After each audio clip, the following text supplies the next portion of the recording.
my motion, Mr. President. My apologies. May I withdraw my motion because I was supposed to recognize Senator Robin Hood Padilla. All right.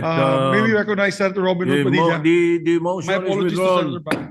Senator Robin Padilla is recognized. Maraming salamat po, Ginoong Pangulo, at sa ating pinunong mayorya. Magandang hapon po. Tumatayo po ako upang una ay batiin at pasalamatan ang tagapangulo ng Senate Committee on Finance sa pagpasa po ng House Bill number 4058 sa ikatlong pagbasa. Tunay pong kahanga-hanga ang naging pagbusisi at pagtalakay ni Senator Win Gatchalian sa ating 2026 budget. Pangalawa, nais ko din pong magpasalamat sa komite para sa mga amyendang tinanggap nito na susuporta po sa mga programa at proyekto para sa ating mga kapatid na Muslim at katutubo.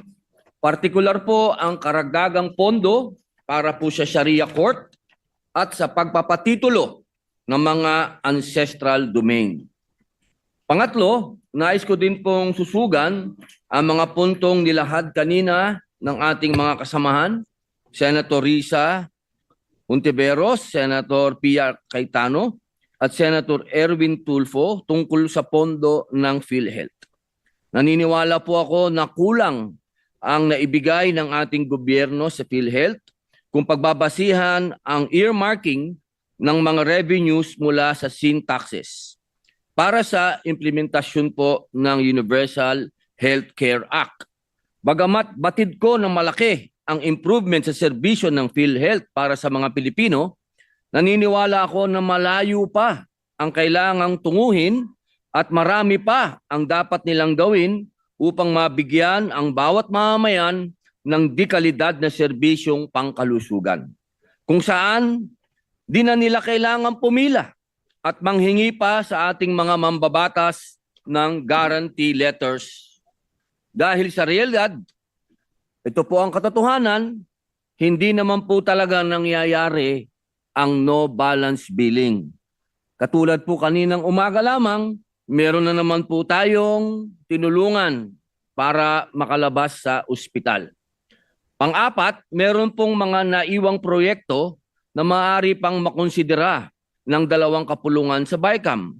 Isa na dito ang ating international commitment at partisipasyon sa mga programa ng United Nations Educational, Scientific and Cultural Organization, UNESCO, bilang chair ng ASEAN sa taong 2026.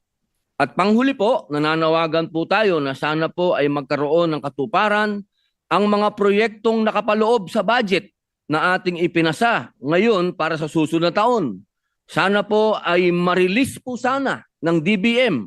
Hindi po tayo for later release dahil ito po ang naganap sa atin noong ngayon pong taon na ito.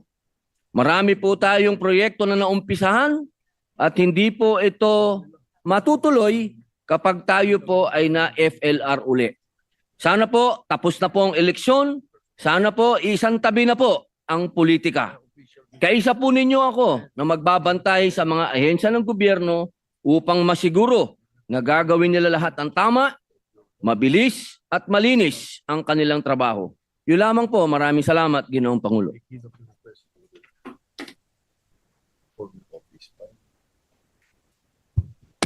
Majority Leader. Thank you, Mr. President. Maraming salamat sa ating kapatid, si Senator Robin Hood Padilla.